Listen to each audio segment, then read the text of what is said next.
तेज बुखार है नबी करीम को। दो सहाबा सहारा दे के मस्जिद में लाए। नबी पाक अलैहिस्सलाम को बज़ाहिर सहारा दे के लाया गया। करीम रसूल ने लोगों को जमा किया, हुजूर आज क्या होने वाला है, आज क्या कहा जाएगा, आज किस लिए मीटिंग बुलाई है। नबी करीम के कुल सहाबा जब मस्जिद में जमा हुए तो खचाखच मस्जिद भरी है। मिसाल ज़ाहिरी से चंद यौम पहले की बात, नबी पाक ने फरमाया आज तुम्हें कोई जिहाद की तरगीब नहीं देनी, आज कोई नया पैगाम नहीं देना, आज तुम्हें बताना है कि रब ने अपने बंदे को इख्तियार दिया है, चाहे तो दुनिया में रहे चाहे तो उसकी बारगाह में हाजिर हो जाए। उस अब्द ने बारगाह रबूबियत की तरफ लौटने का इरादा कर लिया है। हजरत सिद्दीक अकबर रोने लगे तो सहाबा ने कहा तुम्हें क्या हुआ। कहने लगे समझ नहीं रहे, किसी की बात नहीं कर रहे, नबी पाक तो अपनी बात फरमा रहे हैं, उसने जाने का इरादा कर लिया।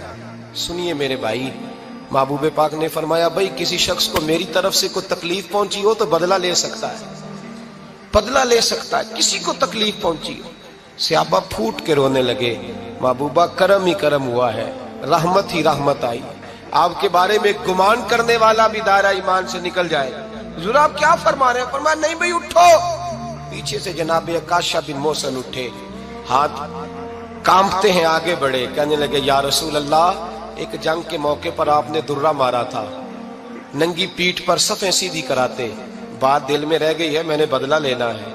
नबी करीम ने फरमाया बिलाल दौड़ के जाओ, फातिमा के घर दुर्रा पड़ा है, दुर्रा लाओ। सैयदना बिलाल हबशी कहते मैं गया, दस्तक दी, सैयदा तैयबा ताहिरा हजरत फातिमा फरमाने लगी बिलाल कैसे आए हो। अम्मा जी वो दुर्रा चाहिए था।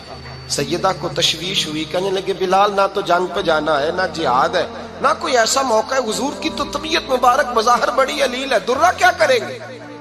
हजरत बिलाल अर्ज करने लगे अम्मा जी एक सहाबी बदला लेने लगे हैं, साहिब तबकात ने जुमले लिखे हैं, कहते हैं बीबी साहिबा ने दुर्रा भी दिया और इमाम हसन हुसैन को भी बाहर निकाला। फरमाने लगी अकाशा से कहना 100 दुर्रे मारे, इन दो शहजादों के जिस्म पर नबी पाक के करीब न जाए, मैंने 2 बच्चे पैदा ही अपने महबूब पर कुर्बान करने के लिए किए, इनको ले जाए। हजरत बिलाल कहते मैं 2 शहजादे लेके आया और जब दरवाजे में मैं लेके पहुंचा तो नबी पाक ने देखा तो आंखों में आंसू आ गए। फरमाया इनको बिठा दो, मुझे पता है फातिमा ने क्या कह के भेजा है। हजरत सैयदना बिलाल फरमाते हैं दुर्रा मैंने जनाब अकाशा को दिया। हजरत अकाशा दुर्रा लेके आगे जो बढ़े तो हजरत अबू बकर सिद्दीक ने उनके पैरों पे हाथ रखा, फरमाया अकाशा मेरी तरफ आ यार, मुझे मार दुर्रे, नबी पाक के करीब ना जा।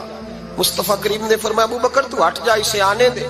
फरमाते मैं चंद कदम आगे गया तो मौला अली शेर खुदा ने मेरे पैर पे हाथ रखा, कहने लगे अकाशा सोच तो सही तू क्या कर रहा है। हुजूर ने फरमाया अली हट जाओ, मेरा और उनका मामला है। जनाब अकाशा आगे बढ़ रहे, नबी करीम ने फरमाया मैं अपनी उम्मत को दर्श देना चाहता हूँ, खबरदार खबरदार जिंदगी में तुम्हारे हाथ से जुबान से किसी को तकलीफ ना पहुंचने पाए, खबरदार। याद रखना वो माशरे बिगड़ जाते हैं, वो माशरे तबाह कर दिए जाते हैं जहां जुल्म होता है, जहां ज्यादती होती है, जहां लोगों को सताया जाता है। महबूब करीम के करीब आए हजरत अकाशा का, हुजूर मेरी पीठ नंगी थी, आप भी जरा कपड़ा हटाइए। नबी करीम ने पीठ से कपड़ा हटाया, जनाब अकाशा ने दुर्रा जो उठाया तो सहाबा की चीखें निकली।